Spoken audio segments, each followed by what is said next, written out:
All those who listen to me shall pass on my words to others, and those to others again.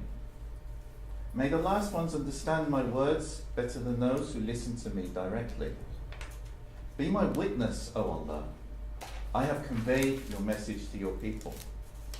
Now, this is the end of the Prophet's last sermon, as I'm sure you all would recognise. And it's interesting because the Prophet ﷺ is saying to convey these words to other people, that other people may understand them even probably better than the first people who heard them. And it's an interesting thought that we perhaps don't think about enough. So even in this last sermon of the Prophet ﷺ, he's left the door open for other people to read the Quran, to look at the hadiths, and to reassess them, depending upon the situations and circumstances in which they find themselves, and also new learning in the sciences and other subjects. Now, when I think back to when I first embraced Islam 18 years ago, I remember snippets of some early conversations I had with Muslims, converts like myself who often preferred to be called reverts, and they had a strange take on many things Islamic. When I questioned some of the things that they were telling me to do, they would instantly come back with the statement, don't use your aql. Aql being Arabic for intellect, or you will go astray. I would point out that my aql led me, at least in part, to Islam. They would say, well, that's all well and good, but now that you've found the right path, you shouldn't use your aql or you might be led astray again. Now, they said you must only follow the Quran and Sunnah. And of course, they didn't just mean following the Quran and Sunnah that you're getting the Quran out and reflecting upon it and reading it yourself. They mean a particular narrow interpretation of the Quran and Sunnah. And anything other than that, even if you're reading the same Quran and the same hadiths and the same seerah and coming to slightly different or even other quite different conclusions, that's not Quran and Sunnah. It's this particular Quran and Sunnah, which, as you can probably imagine, when you can interpret many verses of the Quran in different ways, and there are even indications from the Hadith where the Prophet ﷺ said that the Quran can be read in different ways. So even the Prophet ﷺ gave the indication of that in Hadith that this is the case. So it didn't make any sense to me when people are telling me that you can't read this and come to your own conclusions. No matter, even if those conclusions are from, that I based it upon the interpretations of scholars who are quite well versed themselves. And it's grounded. Now, how could a religion which the sacred scripture put such a strong emphasis on using your reason, how could that outlaw using your reason? And I should stress that this is not an idea that is limited to this one particular group who I first encountered shortly before I embraced Islam, who are regarded as heretical by other Muslims because they are so narrow-minded. But you will find there are many different Muslim groups out there where if you listen to their preachers or their imams or their sheikhs, and they will tell you this is the way, and there's very little room for maneuver outside of that. And once you start questioning things, they start to say, are you really Muslim? What do you really believe in?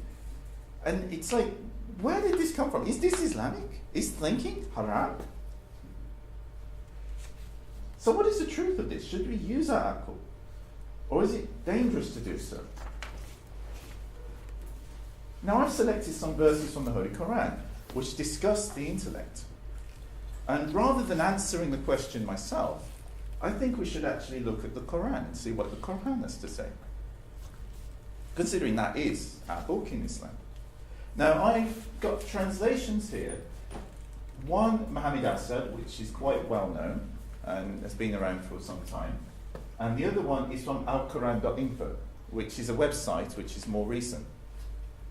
So I put these two translations side by side. I mean, you can look at these verses in any other translation of the Quran, except perhaps the Halili Khan version, which is a little different. but most of them, they'll record this, they'll use slightly different words, but you get the same message. And in this first verse,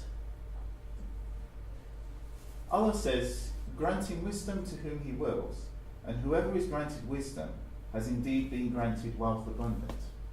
But none bears this in mind, save those who are endowed with insight. So even in just this one verse, we've got wisdom mentioned, mind, and insight. And in the other translation, they translate, instead of insight, they translate as intellect. So just this very first verse I selected in Surah Al-Baqarah, which is a surah that is said to be in itself a summary of the Quran. We have these three words, mind, wisdom, and intellect, that are mentioned. And then if we look at the next verse that I've selected, and these few verses, they're discussing ignorance. Make due allowance for man's nature, and enjoin the doing of what is right, and leave alone all those who choose to remain ignorant. So and also in this translation, adopt a policy of excusing the faults of people.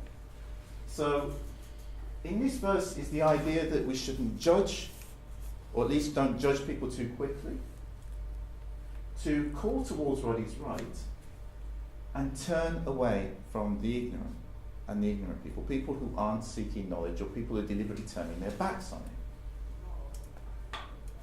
And in the next verse I've selected, which goes back to the time of Noah, said he, O Noah, indeed he is not of your family. Indeed he is a personification of unrighteous conduct. So do not ask me something of which you have no knowledge. I advise you lest you should be among the ignorant. Again, a caution about being ignorant and about ignorance. And whenever they heard frivolous talk, having turned away from it and said, unto us shall we be accounted for our deeds, and unto you your deeds, peace be upon you, we do not seek out such as are ignorant. And the next one, which I've selected, I thought was particularly interesting because it's not just talking about ignorance, it's talking about another problem which I have noticed in my past 18 years as a Muslim is a significant problem among us Muslims, certainly among certain communities of Muslims in the UK and also internationally. We are very quick to spread rumours and conspiracy theories and people supposedly becoming Muslim. Like, I remember, this one that circulated a few times, you probably remember it, gives remember when the Indians went to the moon and this Indian astronaut embraced Islam after hearing the azan on the moon? This was circulated as if it was a fact. When did India go to the moon with astronauts? I think they might have sent a rover now, just recently. But when did the Indian astronauts go to the moon? And this was circulated, oh mashallah, subhanallah. And what do you do with such people? I mean, I'm being brought up in a system whereby you... sorry, it's that rhetorical question. Yeah. It's rhetorical, so I don't want to know what you would do with it. Yeah, I'm tempted as well. But anyway, so in this ayah, it says, "O you have faith, if a profligate person should bring you some news, verify it, lest you should visit some harm upon some people out of ignorance, and then become regretful of what you have done." So, if you hear something, you should verify that information. This verse is not ambiguous. This is extremely clear, and you can see it in both these things. The first one is talking about slanderous tale, but you should still use your discernment. Whichever way you translate it, it's if you hear something, you should verify that information and see if it is accurate.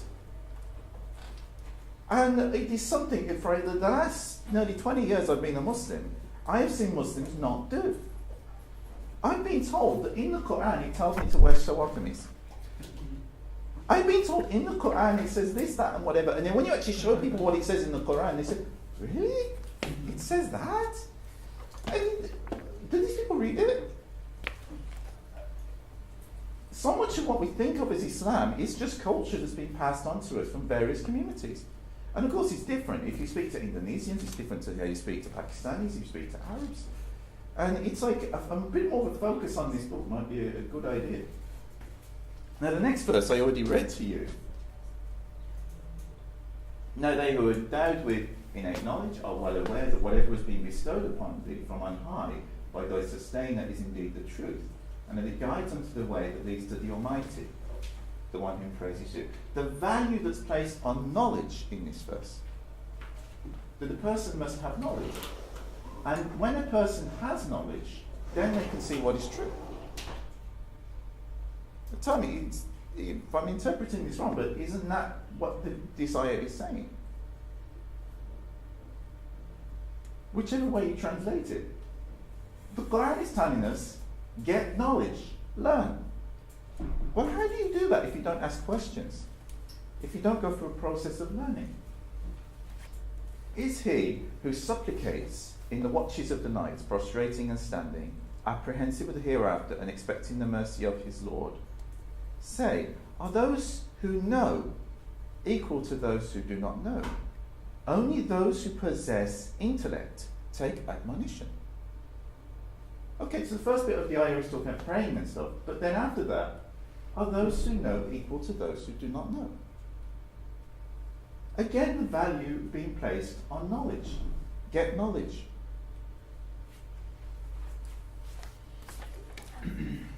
Yeah? I think the problem in Islam, why we don't really seek knowledge the way you're implying, Yeah. is that those who know, especially in the Arabic version, like ulama, Yeah. are like confused with fuqaha. So knowledge is confused also with fiqh. Yeah, people who know fiqh. So so those who know are confused with just people who know what is fiqh, basically, and just But straightforward. this is something, I mean, I'm not classically trained, even though I do have some classically trained teachers that are sources from me. But the thing is, ulama or alim comes from ilm. It is the one who possesses ilm. So it means the person who has knowledge. Now, some of the people who I met over the years who claim to be ulama, I've run rings around them. And it doesn't matter whether I'm talking about Islamic knowledge or, wide, sort of general knowledge. And how can they be ulama if you can do that to them? We're calling these people, because they wear a turban on their head or they wear a particular outfit, and people are calling them imam and sheikh, and we're saying, okay, they're an imam and sheikh, they must know what they're talking about. No, not necessarily. If you're not sure, check it out. See what they're saying. Now, I don't know if I'm going to get through all these 23 verses. How much time have we got? 5 minutes. I've actually got 23 verses here, which I deliberately picked out. And it is he who has spread the earth wide and placed on it firm mountains and running waters, and created therein 2 sexes of every kind of plant. And it is he who causes the night to cover the day. Verily, in this there are messages indeed for people who think. And there are on earth many tracts of land, close by one another, and yet widely differing from one another. And there are in its vineyards, and fields of grain, date palms, growing in clusters, one root standing one another, all watered from the same water, and yet some of them we have favoured above others by way of the food, which they provide for man and beast. Verily, in all this there are messages indeed for people who use their reason. The interesting thing about this is talking about farming, about science. It's talking about subjects that are not religious subjects. If you actually learn this knowledge, you are not going to learn it from, fuqaha. You're going to learn it from agricultural school or studying biology or studying something along these lines.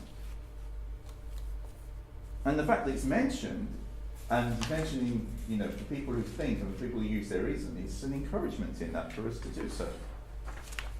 Have you not regarded that Allah drives the clouds, and then He composes them, then piles them up, whereas you see the rain issuing in its midst, and He sends down from the sky hail out of the mountains? It's a metaphorical reference to the clouds that are in it, and He strikes with it whomever he wishes and turns away from whoever he wishes.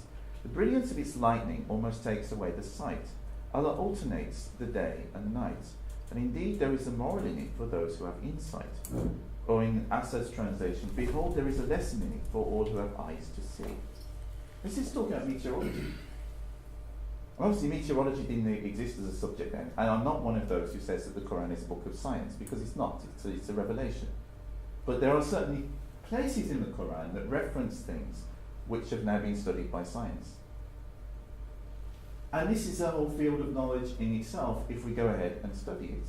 And the Quran is saying, if you study this, that there are lessons in it for those who have eyes to see, and for those who use their intellect. The other verse that I quickly want to cover, has it come up recently by this Arab lady who was having a go at me for not being a fluent speaker in Arabic. Now, this is a verse in the Quran that's often, from my perspective, misinterpreted.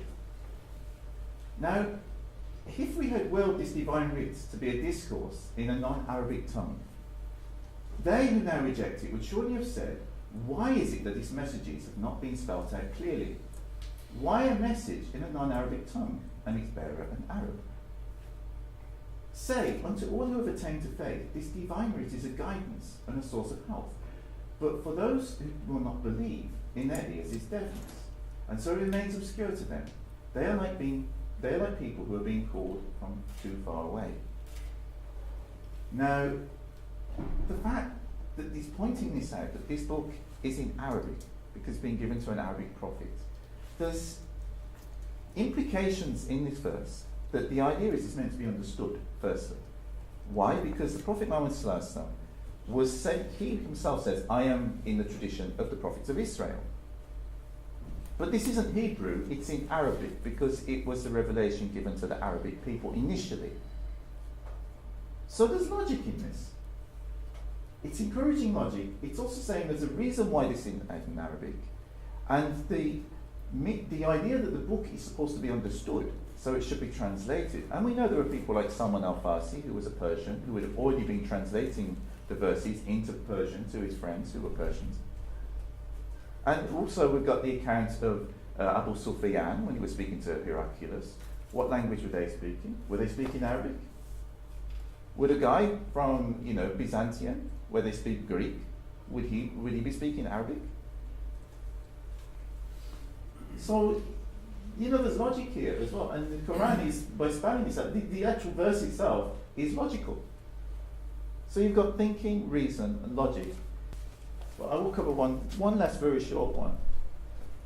But when they are told, follow what God has bestowed from on high, some answer, nay, we shall follow only that which we found our forefathers believing and doing. Why? Even if their forefathers did not use their reason at all and were devoid of guidance. Need I say more? Brilliant, thank you very much.